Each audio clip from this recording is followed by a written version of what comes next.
Georgie's gorgeous gifts, so fine. Every piece uniquely mine. Right, so today we're going to be doing, I'm going to be attempting to do a bowl out of this new mould. So I've mixed up my resin. The resin I'm using is the craft resin 1:1 ratio. Now I know they've also brought out a new UV resin and a tabletop resin, both of which are on order, so can't wait to try those. For this purpose, we're going to be using that one. So I'm going to be using some alcohol inks, the Let's Resin Lemon Yellow. We've got Fanzerish alcohol ink in red and brown. I've got the orange Let's Resin and a coffee. So we're going to go for the coffee and the reddish brown in the middle, and then we're going to go for the orange and the lemon yellow around the outside. So as you can see here, I'm hunting for a cup. I do reuse my plastic cup, so there is a little bit of hard resin in the bottom there, but it doesn't affect the new resin on top, so just save a few pennies.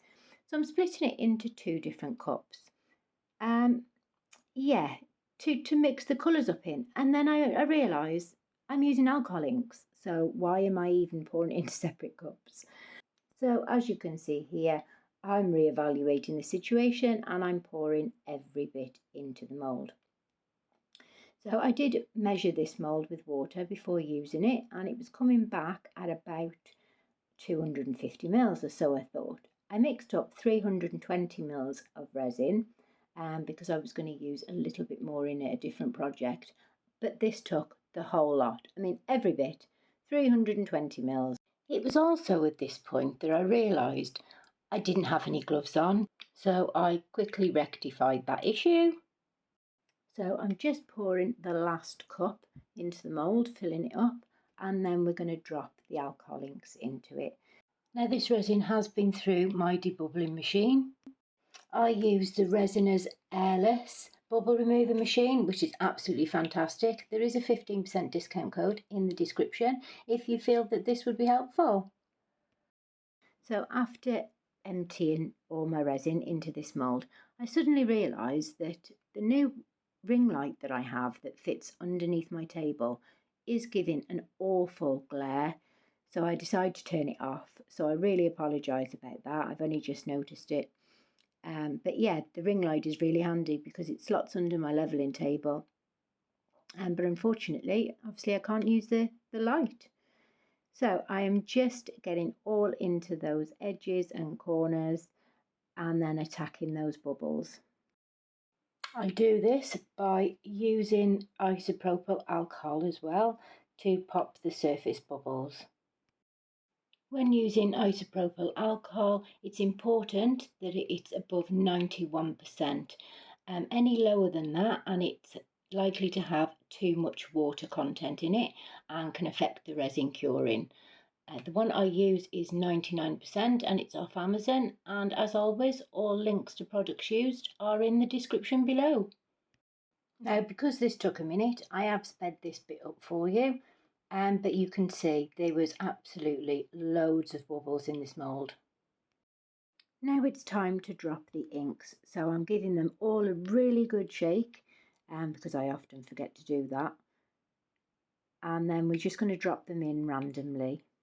Right, so we are just going to drop some yellow all around the edge, and some orange.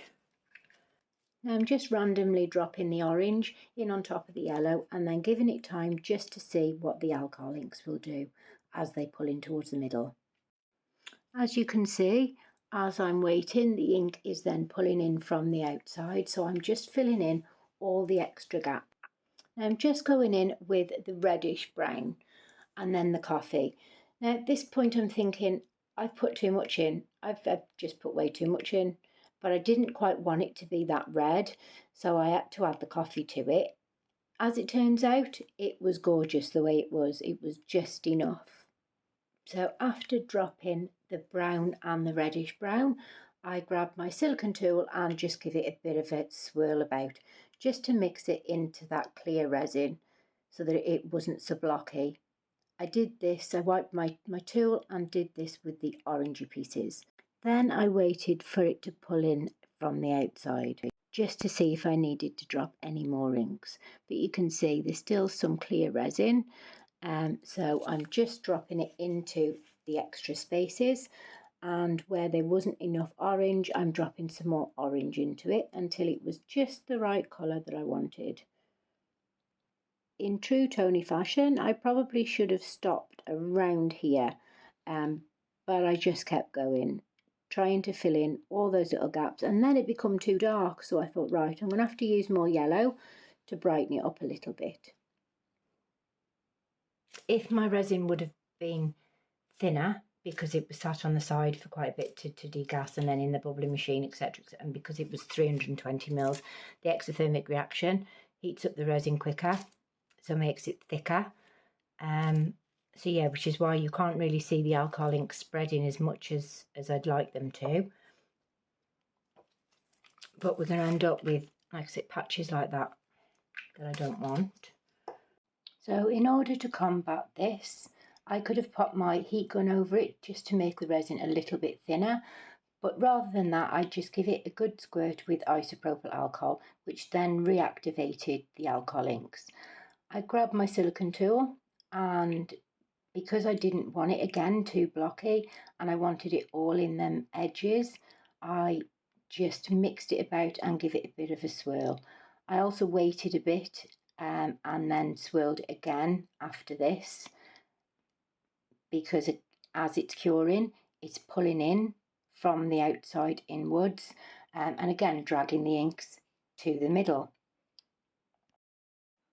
By doing this, it gives it a really nice finish.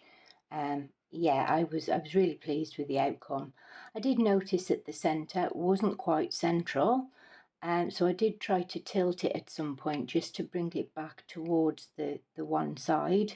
But again, I didn't want to mess with the pattern too much because it was starting to look really nice, in my opinion. Once I was happy with the pattern that I'd created and there was enough inks, I then left it to cure.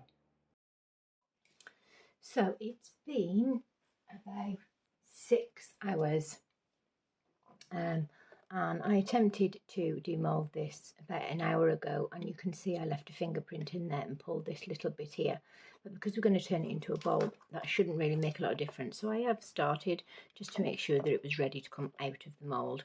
Now it's not leaving any fingerprints and it's not sticky, so that's the stage where we need it.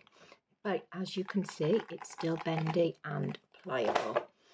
So this is what we are left with. I mean, I absolutely love that. Oh, it just seems a shame now to pop that into a bowl, but we're going to do it anyway. Can't seem to find my plastic bowl anywhere, so we're going to have to go with this one. It's important to add that the type of bowl that you pop these into really makes a difference, because it's still at that not quite cured stage. It will actually stick to some surfaces, so it will stick to some plastics, it will stick to certain types of bowls. So just be aware and make sure that the bowl you use, you're going to be able to take the resin off once it's cured. So here I am just arranging it, making sure that it's central and just pulling it into a shape that I want it to cure into. Now again, this did take a while, and it took some taking out the bowl and popping back in, and yeah, until I was happy with the shape and the form. Like I say, this took a minute, so I'm going to speed this bit up for you, and you can see exactly how much faffing it really did take. Make the colors, let them shine a little, drop it so divine. Swirl the magic, make it glow. Tony's touch, it sets the tone. Georgie's gorgeous gifts you own. Oh.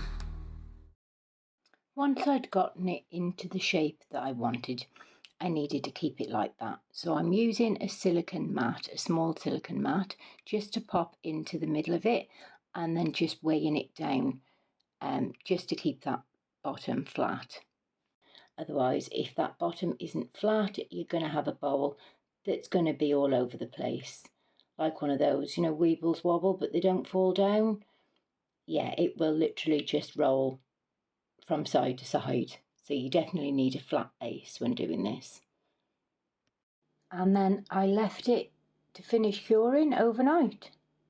I say overnight, but this was made, or at least popped in the bowl at 4:40 a.m. Yeah, so it was a long night for me. I had to wait till it hit that sweet spot. Well, we are back and it's the following day and this is ready to be taken out. I have just sort of give it a bit of a pull around the edges just to make it a bit easier to come out. Taken the bottle out and take the mat out, and as you can see, it's not marked the inside whatsoever.